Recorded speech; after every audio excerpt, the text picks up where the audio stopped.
Hi guys, I'm Sudarshan, the Starshine Star. How are all of you doing? I hope you're doing very, very well. It is a beautiful Tuesday evening. It is December 9th, 2025. This is the third time today that I'm now doing my best to record this podcast.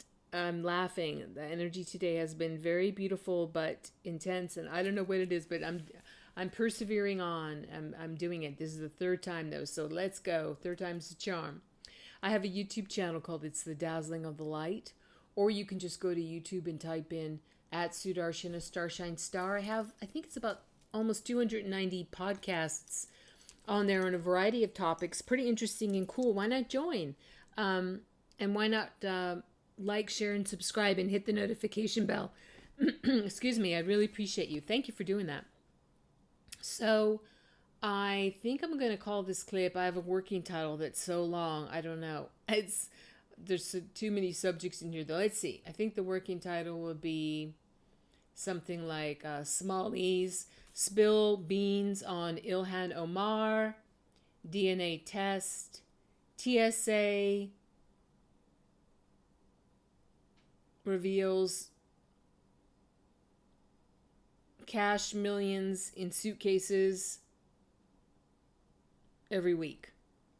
I hope I can fit all that on there. That's like a very awkward title. But anyway, so I like to begin all of my clips with the three opening prayers, which are in Sanskrit and Telugu, and they are short. This is to bless, uplift, purify, and protect you, me, and this clip. They are the Guru Mantra, the Ganesha Mantra, and the Gayatri Mantra. Before I do that, I command on the sacred blood of Jesus Christ, Yeshua, to flow over all of us and all of our beloveds, to wash away all negativity, all pain, all fear, all doubt, all confusion, all worry, all lack, all scarcity, all ill health.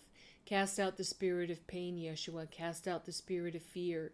Yeshua, cast out all satanics and all satanic attachments.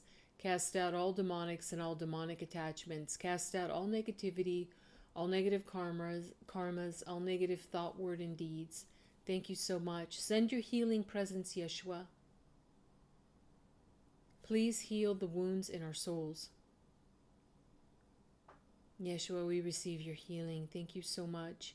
I command on Mother Mary to be here with us ever more powerfully and beautifully and comprehensively, even though she's always with all of us, because Mother Mary is a divine Ma. She is an aspect of Mother, Father, God that is for everyone.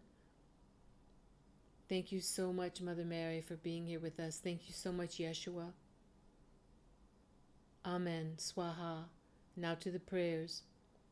Om, Om, Om, Guru Brahma, Guru Vishnu, Guru Devo Maheshwaraha, Guru Sakshat Parabrahmam, Tasmahi Sri Guruve Namaha.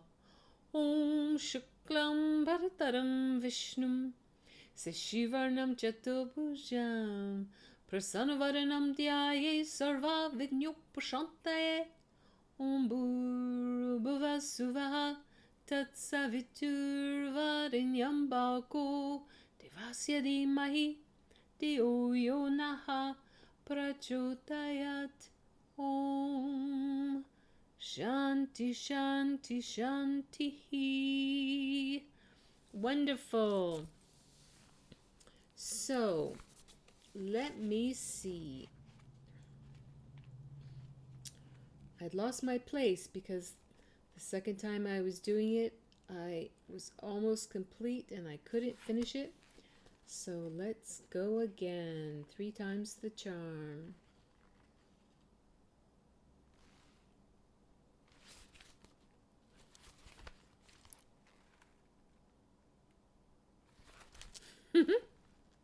Or is 3 times the charm?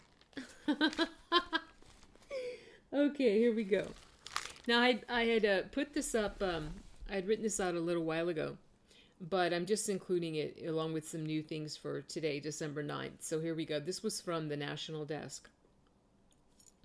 The investigation into pandemic-related fraud in Minnesota, including cases involving members of the Somali community, is still unfolding, and the total amount of money involved may end up being much higher than the early estimates of $1 billion. According to Fox News, Somali Business Administration Administrator Kelly Loeffler said her agency, which is now the third federal agency looking into these cases, uncovered about $1 billion in suspected Paycheck Protection Program fraud within just 2 days. Whistleblowers have suggested the total amount of fraud across various COVID assistance programs could potentially reach as high as $8 billion.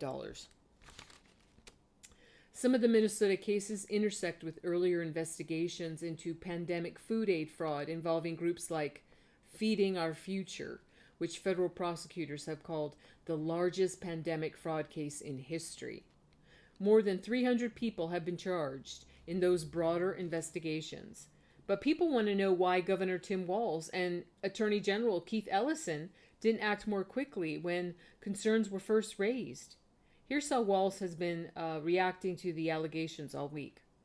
So he responded to reporters acknowledging that fraud had occurred and said that anyone who committed it, no matter your nationality, will face consequences. He also pushed back against sweeping generalizations about entire communities, and he was more enraged by President Trump calling the Somali community garbage than he was with his own constituents losing benefits.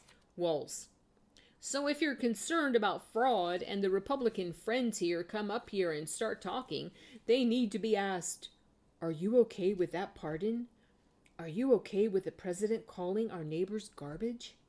Are you okay with him referring to Minnesota as a hellhole? Unfactually untrue? This creates danger. And the reporter said, and as the latest $8 billion estimate made the rounds online, Elon Musk weighed in with a one-word reaction. Wow. Yes, I concur, Elon, I concur. So then Liberal Hive Mind, and I really like Liberal Hive Mind. He's a little bit salty, but he doesn't get too salty. And I really like this. So he said, well, would you look at that? Once again, it's less all roads lead to Rome and more like all taxpayer fraud leads straight to the DNC's freaking headquarters. And I'm sure all of you know DNC is talking about the Democratic Party. Okay. This has to be the least surprising update of this whole Minnesota Somali fraud case. I wonder why Tim Walz and others were so hell-bent at blocking investigations of what was going on here. Yeah, probably because the entire thing seems to be a Democrat money laundering scheme. Or at least in some ways, it seems like money is coming back in terms of campaign contributions. It's funny because Democrats are always acting so holier than thou. Yet they seem to be implicated in everything. So yeah, this massive fraud case in Minnesota is now being connected to Keith Ellison. That's, of course, the Democrat Attorney General in the state. Let me show you guys what's going on, or what's being said here. We've got some stuff to get into. All right, friends, here's the backstory.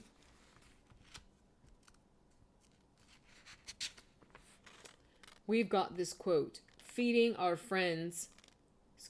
got this quote, Feeding Our Future Foundation scandal. Supposedly a child nutrition program to feed the kids during COVID. But now, as we're looking back, it turned out to be one of the biggest welfare frauds in U.S. history. Somalian pirates robbed us for over $1 billion, according to a new bombshell report from the New York Times. Somalian migrants in Minnesota have defrauded over $1 billion in taxpayer-funded benefits under Democrat Governor Walz's leadership. And here's some sections. It's a takeoff listener. It's going back and forth either between White House Press Secretary Caroline Leavitt speaking from the White House or Jesse Waters speaking on camera from his show. And they weren't together in any way, shape, or form, but Liberal Hive Mind and kind of cut together what they were saying. So here we go. This was the biggest COVID scam in American history. A nonprofit and its affiliates with these Somali migrants claimed to have fed tens of thousands of American children during the pandemic. They were reimbursed for those meals by taxpayers. However, federal prosecutors found that almost all of those meals were never even delivered to hungry children. In fact, those organizations' leaders spent the money on houses, luxury cars, and real estate in Turkey and Kenya. Somalis were stealing your money right under Tim Walz's nose, and this didn't come out of the blue. There were red flags and whistleblowers, but the Somalis played the race card. They said they'd sue and go to the press if the funds didn't come through. This was right after the George Floyd riots. And remember, listeners, remember that those walls of flames as Minneapolis burned? It looked like, 60 feet into the air, the night sky, all the inferno, all the fires burning, while reporters stood there with straight faces. They had the nerve to say that these were mostly peaceful protests. I mean, it's the worst. It's the worst ridiculousness and gaslighting that I can even imagine. Anyway, Walz didn't want the racial heat. Minnesota Democrats also didn't want to tick off one of their most powerful voting blocs. And listener, if you doubt that, just try to look at Mayor Jacob Fry speaking in Somali and acting, kind of reminding me of years and years ago of the ridiculous Justin Castrudo, otherwise known as Justin Trudeau, but we know his biological father was Castro. So Justin Castrudo is a perfect moniker for him. But when Justin Castrudo used to wear all types of different ethnic costumes and clothing and go around and just try to be so buddy-buddy by doing all these dances and wearing these costumes and stuff. And it even goes back to very scandalously when, he did wear blackface. There's much evidence of that. So despite his holier than thou attitude and all his stuff about cultural appropriation later and blackface later, he sure did wear blackface a couple times. Anyway, I'm going off topic, but that's what watching Jacob Fry speak in Somali and just, pandering so heavily to this slice of people that have kind of co-opted big part of Minneapolis. Anyway, so we've been importing thousands of Somalians into Minnesota for decades, and they've been feasting on Minnesota's welfare programs. Now they're political heavyweights. So when government whistleblowers told Walz what was happening, he tried shutting them up. They say Tim Walz systematically retaliated against whistleblowers using monitoring, threats, repression, and did his best to discredit the fraud report. So Walz had a COVID snitch line, but when someone snitched on the Somali, he hung up the phone. Then Liberal Hive Mind says, 250 million stolen. That's in this one program alone. And keep in mind, this fraud was pretty much systematic across multiple different programs. And now the report is that apparently those implicated in these fraud schemes were actually politically connected and possibly funding the campaigns of these high-profile Democrats. In this case, Keith Ellison. And then it goes to, it shows a House member standing at a podium giving testimony, and he says, recently released audio recordings reveal conversations that happened between the Attorney General and individuals who were later implicated and in some cases convicted in the Feeding Our Future scandal. In those recordings, the Attorney General was asked in those recordings to use his authority to protect businesses under investigation for wrongdoing. And rather than distance himself or remain neutral to allow the legal process to unfold, he responded in those recordings, quote, "Of course I'm here to help," end quote. The Attorney General in those recordings even urged the individuals, quote, "Let's go fight these people," end quote. He was offered campaign contributions during that meeting, contributions that he later accepted. The release of those audio recordings raises questions about what's going on in the Attorney General's office that go directly to the need to pass the legislation that we had previously debated, House File 20. Although he has insisted that nothing came of the meeting, his office's last disclosure of closed investigative And then he's interrupted by a man saying, "A point of order." And then this speaker, this gentleman speaking at the podium says, "The A11 will help ensure that what happens behind closed doors in the Attorney General office sees the light of day. We can protect people's privacy while shining a light on what the Attorney General's office is doing." Who is influencing that office? Whether it's those under criminal investigations, nonprofits, corporations, or billionaires with political agendas. Because Minnesotans, and I'm laughing, listener, because before all this stuff about the fraud in Minnesota came up, I would previously say Minnesotans, but now I've heard so many of them, and they say with that wonderful lilting Swedish Scandinavian accent, Minnesotans. So I have to say it that way. With political agendas, because Minnesotans have a right to know when their Attorney General's office is working with them. Minnesotans have a right to know whether their Attorney General is telling the truth, that nothing came of that meeting.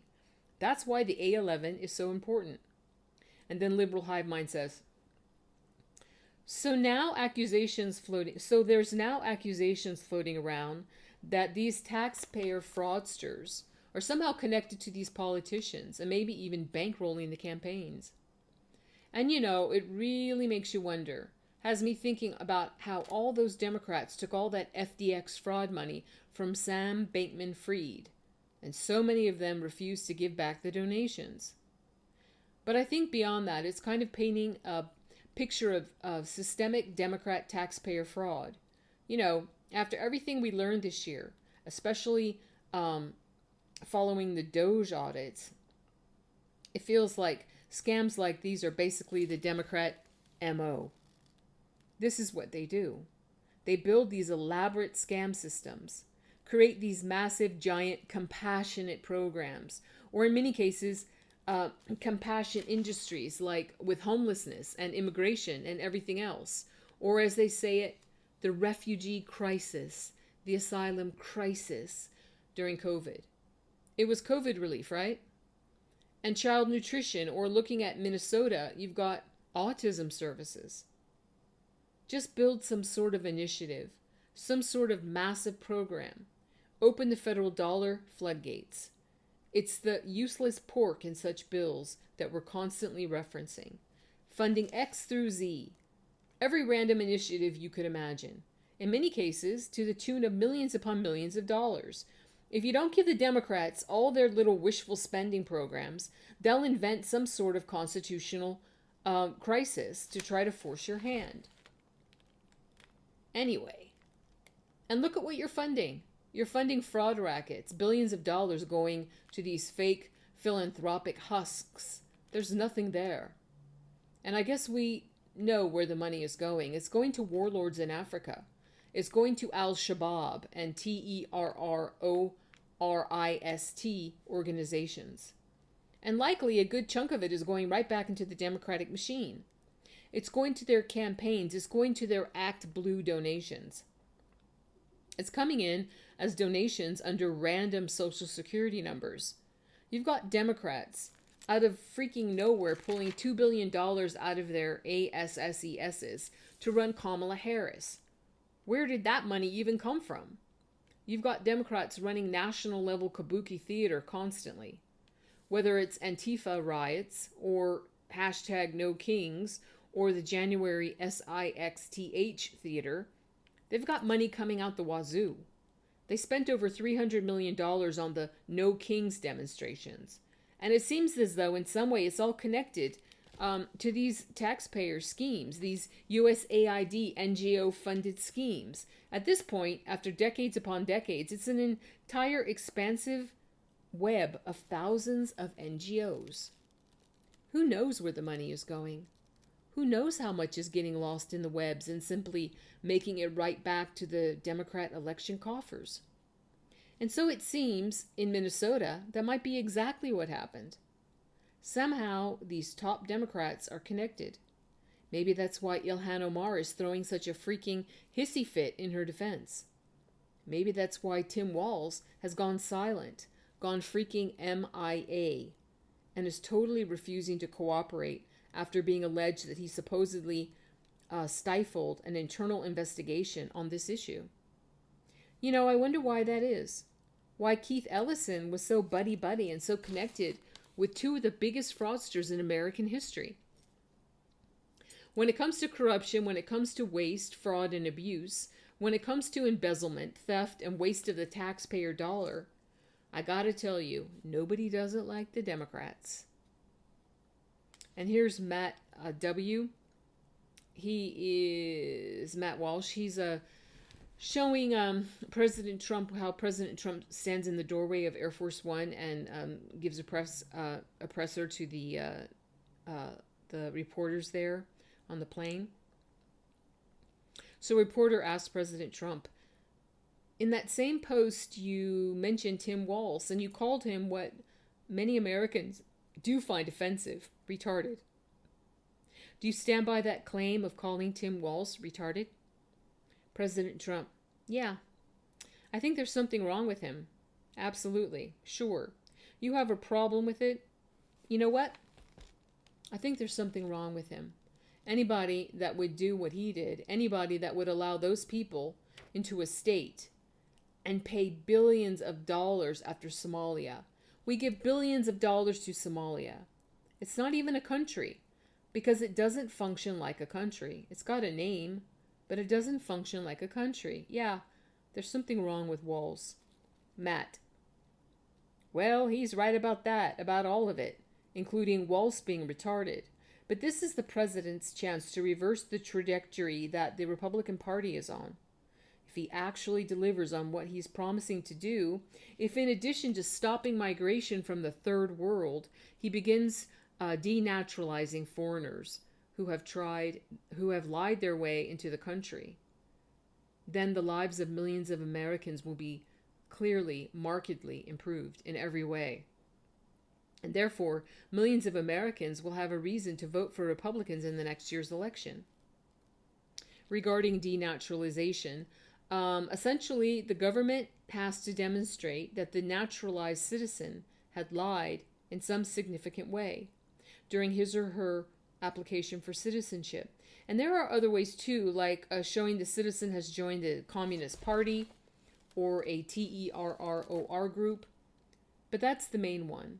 So this is a high standard, but it's not insurmountable at all. We can certainly find more than 168 Somali in Minnesota alone who would qualify easily under this standard. There are foreigners who, as part of their citizenship application, pledged loyalty to the United States and only the United States. They also certified that they were not involved in fraudulent marriages or anything like that. And very often, these Somalis were lying. Here's Joseph Edlow, the Director of U.S. Citizenship and Immigration Services, and here's what he has to say about it. Since September 19th, offices from our Fraud Detection National Security Directorate, working in teams, have conducted over 1,000 site visits across the Minneapolis-St. Paul area as part of this operation. What they found should shock all of America. Focusing on a list of over 1,000 target cases involving more than 900 individuals, our officers encountered blatant marriage fraud, visa overstays, people claiming to work at businesses that can't be found, forged documents, abuse of the H-1B visa system, abuse of the F-1 visas, and many other discrepancies. Over the course of the operation, our officers found indication of fraud, noncompliance, or public safety and national security concerns in nearly a little less than 50% of the cases interviewed. You're aware of the CHNV, the parole programs that the previous administration was involved in, bringing people in. People here were allowed to sponsor individuals to come in from certain countries. We found organizations here that were involved in sponsoring many individuals. They did not know necessarily the individuals they were sponsoring. They were doing almost a blanket sponsorship. That is fraud. That's something that should have been caught. It's something that I know the previous administration was aware of. how the sponsorships were happening and no action was taken. I'm glad to see that we're taking action. Matt. So this rampant fraud, we can assume, is one reason why the Trump DOJ in June of this year issued a memo stating that the Civil Rights Division should prioritize, quote, the denaturalization of naturalized U.S. citizens, end quote. The administration is aware of the extent of the problem, and now it's time to do something about it. And we need to go way, way beyond the easy. Now I'm going to go to a podcast from today, from Liz Collins on Alpha News, and she entitled her interview, Former TSA Agent Recalls Millions in Cash Flying Out of Minneapolis-St. Paul International Airport. And I'm going to call Liz Collins, the interviewer, Liz C., because guess what, listener? The TSA whistleblower is also named Liz, so I'm going to call her TSA Liz. So here is Liz C. Millions of dollars actually flying out of Minneapolis-St. Paul International Airport. A former TSA agent speaks out about what she saw and what she calls an obvious connection to billions of dollars of fraud. Next, Liz Jacks joins me. She is a former TSA agent who worked at the Minneapolis-St. Paul International Airport from 2016 to 2021. Liz, thank you for joining me. TSA Liz. You're welcome. Thank you, Liz. I applaud you and Alpha News. Liz C. We appreciate that. I have to say, though, this sounds like something out of a spy movie. People going through security and getting on planes with suitcases filled with millions of dollars in cash. Tell us what you've actually seen as a TSA agent during the time you worked there. And then TSA Liz says, well, I've actually seen a lot of things, but the most shocking is exactly that. I saw suitcases filled with millions of dollars of cash, and the couriers were always Somali men traveling in pairs, and they got through the checkpoint. And it just really absolutely blew my mind. The first time you open a suitcase and you see millions of dollars of cash, and typically what would happen is a Leo, that's a law enforcement officer, listener. You probably know that already, but what would happen is a Leo would come check their credentials. I don't know what kind of questions they ask them, but their IDs were always documented and probably their plane tickets as well. So there is a trail of that out there. And I would believe with all the cameras at the airport that if they started there, they could probably find each and every individual that brought money through the checkpoint. Liz C. Obviously, this seems suspicious, if not alarming, given what seems to be a pattern here. So you're talking about millions of dollars flying out of Minneapolis. And you think it happened every week or so, is that right? TSA Liz. It certainly seemed like it happened every week. The suitcases came in, and it was always the MO was always two Somalian men traveling in pairs. Sometimes they both had suitcases. And so the process as a TSA agent, we would pull the bag, and then we'd bring them to private screening rooms. And we would open the suitcase and make sure that that's all that it was stacks of cash. And a Leo would come and maybe question them and for sure take a picture of their identification. I'm assuming their plane ticket. I'm not sure. So there is a trail out there. Between that, I mean, it has to be documented somewhere. And all the cameras in the airport, I would imagine if they'd like to find all of this cash, they should start at the airport, because in the 5 years I was there, I believe $1 billion went through the airport. Liz C. $1 billion? As if this isn't troubling enough, Liz. It's not just money. You watched Leave MSP, is that right? TSA Liz. Yes, that is correct. There was another instance again, a Somalian man that had a carry-on luggage filled with brand new passports, and he was allowed to get where the checkpoint was, so where he went with those passports is anybody's guess. Liz C. This is really incredible to hear. So it sounds like you're raising alarms with your colleagues. But you have to wonder how many people knew about this. TSA Liz, that is a good question. And I don't know how my colleagues felt about it. I've been out of TSA for quite a few years. So since all this fraud came out, the connection's been made. I didn't feel good about it then, and now it certainly all makes sense. Liz C. Recently, the City Journal published an article stating that the, quote, federal counter-terrorism sources confirmed that millions of dollars in stolen funds have been sent back to Somalia, end quote. And in talking about Al-Shabaab, a terrorist group there, they reported that a confidential source said the largest funder of Al-Shabaab is the Minnesota taxpayer. Judging by what you saw for yourself during the time you were a TSA agent, do you think there's any truth to this? TSA Liz, absolutely. Knowing what I know now, absolutely. There's no question in my mind that the money went to Al-Shabaab. Liz C, it sounds like you've had a difficult time kind of living with this over these last few years. TSA Liz, well, it's been uncomfortable because at the time it seemed so lackadaisical that these people could get through the airport with all that cash time after time after time. It wasn't a one-time thing. Liz C.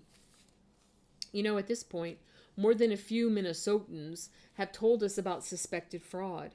I've heard from state employees, business owners, and even a commercial real estate broker who was telling me recently how they've just been bombarded with calls from members of the Somali community looking to rent any kind of office with just an address, just in case they get audited. They're actually openly admitting all of this. It just seems to be playing out, for everyone to see. Even fraud in Minnesota is now making national headlines. It still seems, though, like elected officials aren't really doing anything about it or trying to ignore it. TSA Liz, it is so frustrating. It was frustrating when I was a TSA agent, and it's certainly frustrating now, watching the state's administration doing what they're doing. Walsh and Omar, honestly, they should both resign in shame. Liz C. Why did you want to come forward and share your story? TSA Liz. Because I think Minnesotans need to know that billions of dollars left through the airport, and it was cash. It was literally suitcases of cash. Liz C. So what is your message to our so-called leaders here in Minnesota? TSA Liz. That this should just not be allowed to happen. When they come through the airport, absolutely should not be able to bring suitcases full of cash. Who goes with millions of dollars in a suitcase? Week after week, time after time, year after year. And all Somali people.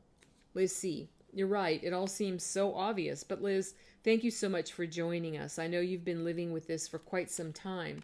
We do appreciate it. Appreciate your bravery. TSA Liz, thank you very much, Liz. Now I'm going to go to @RealGeorgeA on YouTube, a channel there is a podcast from today. IlhanOmar in horror as Homan begins deportation proceedings against her. And this is Tom Homan, the Borders are speaking. There are going to be multiple deportations coming, absolutely. We're doing a deep dive on thousands and thousands of files. And then George says, yes, the Trump administration can file a denaturalization lawsuit at any time, even 25 to 50 years later. That's absolutely massive, ladies and gentlemen. That's what I mean by IlhanOmar should be freaking out right now. Ladies and gentlemen, another massive development just dropped in this IlhanOmar saga. Last week, we reported that she is currently being investigated for her role in the fraud committed in Minneapolis. And then a Fox News anchor says, well, now investigators are tracking the web of fraud to other Minnesota Democrats, such as Congresswoman IlhanOmar. Many of the suspects linked to the scheme live in her district, including a restaurant owner who hosted events for her. He has since been convicted of stealing $12 million in COVID funds. George.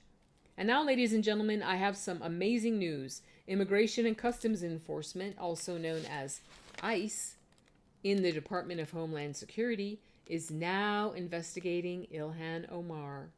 They're currently looking through thousands of documents because she committed deportable offenses. That's according to Border Czar Tom Homan. And then a Newsmax news anchor talking to Tom Homan. The anchorman says, "And sir, it's good to have you back on the show. President Trump mentioning the Daily Mail reporting from 2020 that IlhanOmar married her brother to get into the country. This was last week. Take a listen." And then it shows President Trump talking, and he says, "Look at their nation. Look how bad their nation. It's not even a nation. Just people walking around killing each other. They've taken billions and billions of dollars. They have a representative, IlhanOmar, who they say married her brother. That's a fraud." Newsmax anchor calls that a fraud. It's a story that has never been successfully refuted, even though it's now a 5-year-old story that's clearly a deportable offense. Is there an investigation into that? Tom Homan. I just got advised by a fraud investigator the other day on that. I asked the question, who reviewed the file? And says, there was immigration fraud involved. George says, did you hear that? We're not saying it. The Border Czar is. There was immigration fraud involved. And then Tom Homan says, the statute of limitations became an issue in the last 4 years when this was first brought up. Who was president? Who ran the DOJ? So pulling the records now, pulling the files, and we're looking at this fraud investigator who I know personally, one of the best fraud investigators in HSI, Homeland Security Investigation, said, there's no doubt. He reviewed the files. So I'm running that down this week, matter of fact, and we'll see. George, stick with me here because he's going to say some more important things. Then after that, I'm going to touch on that statute of limitations point he made. Because IlhanOmar might think she's in the clear because this fraud was so long ago. But I'm going to show you exactly why she's still cooked. And then a Newsmax anchor says, and according to the Secretary Kristi Noem of DHS, she said nearly 50% of the visas are fraudulent in this community. I mean, that would mean that half the Somali refugees are here in some way illegally. What's going to happen? Is something actually going to happen? Are there going to be people stripped of their visas, deported? Are we going to see that? Tom Homan, absolutely. I mean, those days are over. Thank God President Trump's in the White House. We're going to look at all of them. I mean, we're going to look at the, those here illegally, of course. We're going to look at those here under a visa or some sort of, immigration process that are criminals. We're going to look at the national security threats. But those who came through a process that weren't properly vetted didn't provide documentation. Who slipped through the Biden's weak processes on giving visas? And temporary, whether student visas or visitors visas, whatever, we're going the whole gamut. President Trump has instructed us, go down, and we're going to deep dive all of this. And we're going to hold people accountable. So, yes, there are going to be multiple deportations coming. Absolutely. George, yes, baby. Tom Homan, I could just kiss that bald head of yours. And then Tom Homan is speaking again to the Newsmax anchor. He says, we're doing a deep dive on thousands and thousands of files and we'll hold people accountable. And here's IlhanOmar on our immigration system under this president and the job that you're doing. And then they're showing a clip of IlhanOmar talking, and Ilhan says, this is certainly not what the founding fathers of the American dream were thinking about when, and then George interrupts and he says, founding fathers of the American dream? No, it's the American Revolution, the creation of the greatest governing document in history, the Constitution. The founding fathers of the American dream. Why does every word from her just sound so cringe? And back to Omar talking. when they set out to write the Constitution. And then a Newsmax anchor says to Tom Homan after watching that Omar clip, "What's your reaction to that?" And Tom Homan says, "Unlike the Biden administration, we're following the Constitution. We're enforcing the law. We're not ignoring the law." And you're right. The proper, assimilation is important and is going to be required. Not only that, when they come here under legal program, they're required to be self-sufficient. They have to prove they're self-sufficient. So a lot of them, first thing they do is they get on the public dole. President Trump put his foot down, and like I said earlier, I'm so tired of them pulling the race card all the time, because we're doing this racist. ICE has arrested people from 180 different countries, Europe, Asia, South America. They're not just arresting brown and black people. They're arresting people from all over the world. Immigration enforcement is colorblind. There's one thing that matters to us. Did they follow the immigration law? Are they here illegally? Are they here legally? Did they break the law once they came here? Whether illegally or legal doesn't matter. So we're following the law. That's all that matters to us. And then George says, "So once again, me and Grok worked on this. IlhanOmar's lawyers are probably telling her there's nothing to worry about. There's a statute of limitations." That might be true, but there's one thing they're not thinking about. So here's a quick rundown. Her marriage to Ahmed Ni Saeed Elmi, her brother, for immigration benefits, to give him a green card and everything like that, that would be a violation of 8 U.S.C. section 1325, which is the part that deals with immigration marriage fraud, as well as 1546, which deals with visa and immigration document fraud and conspiracy to defraud the United States. The statute of limitations on those crimes is 5 years. The marriage happened in 2009, and the divorce happened in 2017. That's definitely more than 5 years ago. The crime is considered complete when the fraudulent marriage is entered into, or when the immigration benefit is obtained between 2011 and 2012, when he received student aid or status. That 5-year clock expired between 2014 and 2017. The second allegation against Ilhan are her false statements or concealment during her own naturalization process. The same statute, just Part A and B. That statute of limitations is 10 years. She became a citizen in 2000. That 10 years expired in 2010. And any other immigration-related false statements would have happened between 2000 and 2017. Charges of perjury under immigration law, and they also carry a 5-year statute of limitations. The conclusion is all alleged acts are more than 5 to 15 years old. But ladies and gentlemen, excuse me, this is what I love. What is not time barred is civil denaturalization under 8 U.S.C. section 1451. The section dealing with revocations of citizenship obtained by concealment of material fact or willful misrepresentation. What do you see there? None. Excuse me for a moment. I've got to take a sip of my water.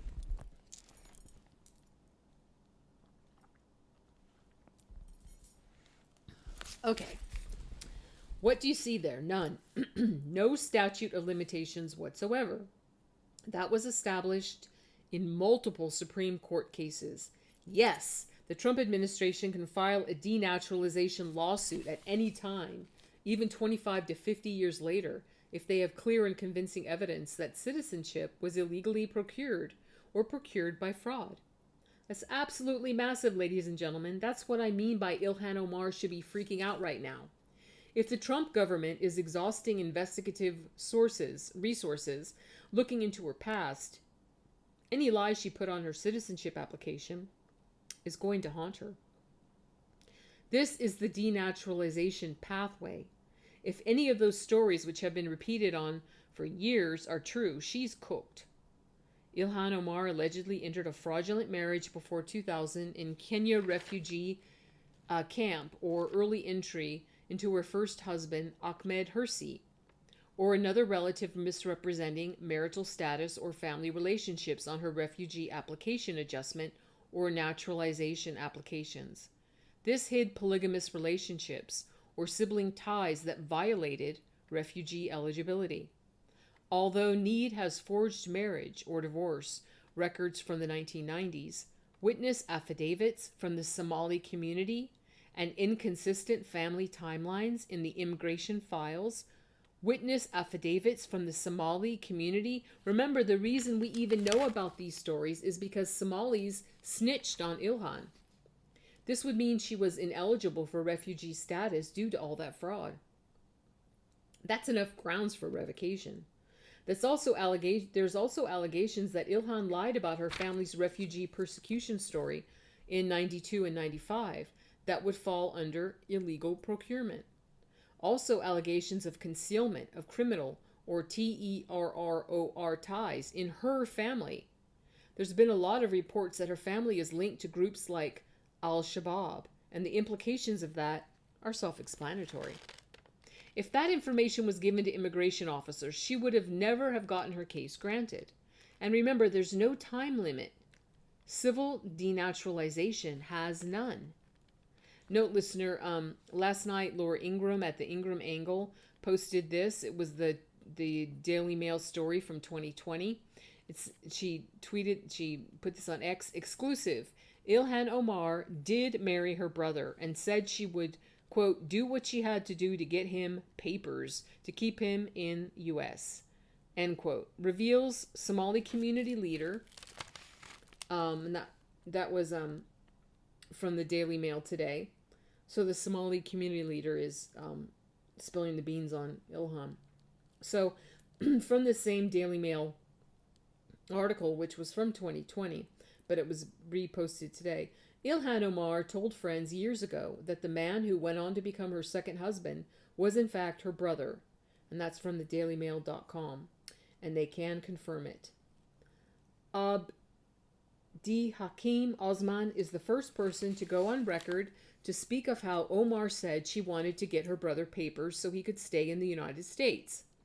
It has long been rumored that Omar and Ahmed Elmi are siblings, but because of a lack of paperwork in war-torn Somalia, proof has never been uncovered. Osman said, quote, she said she needed to get papers for her brother to go to school. We all thought she was just getting papers to allow him to stay in this country. Omar was married to her second husband, Elmi, in 2009 by a Christian minister in a Christian church, although she is a Muslim. She was first married to Ahmed Hirsi in 2002 in a Muslim ceremony before they split in 2008. But she later had another child with Hirsi while legally wed to Elmi, her brother. Osman said, when Hirsi and Ilhan got married, a lot of people were invited. It was a big Islamic wedding, uniting two large clans in the community. He added, quote, when she married Elmi, no one even knew about it. No one knew there had been a wedding until the media turned up the certificate years later, end quote. This article was published on February 20th in 2020, and it was written by Martin Gould, spelled Gould, in Minneapolis, Minnesota for dailymail.com, and it was updated March 10th in 2020. Note, tribal inbreeding in Somalia is at around 50%, so this isn't even frowned upon. Also, there was a DNA test off of Ilhan's cigarette, which showed a 99% match to her second husband, her brother. A drinking straw was procured from her brother Elmi to do the DNA test for him. Benny Johnson said today that according to his sources at DHS, they got it. They got her dead to rights. Maybe this is why IlhanOmar is increasing her net worth skyrockets to as much as $30 million a month after denying she was a millionaire. And that is enough. I mean, the list goes on and on and on, but for the third time today, I've said those words and done my best. So if you like it, please remember to like, share, and subscribe, listener, and I really appreciate you. And why not join my YouTube channel? I would love to grow it. That would be excellent. I close with the closing prayer in Sanskrit and Telugu, and what I'm saying is God bless all beings in all worlds. Om Loka Samasta Sukhino Bhavantu. Loka Samasta Sukhino Bhavantu. Loka Samasta Sukhino Bhavantu. Shanti Shanti Shanti. Yes, peace, peace, peace. God bless you and yours. I'm sending much love and big hugs to you and yours. I'll see you when I see you. And bye-bye for now. God bless.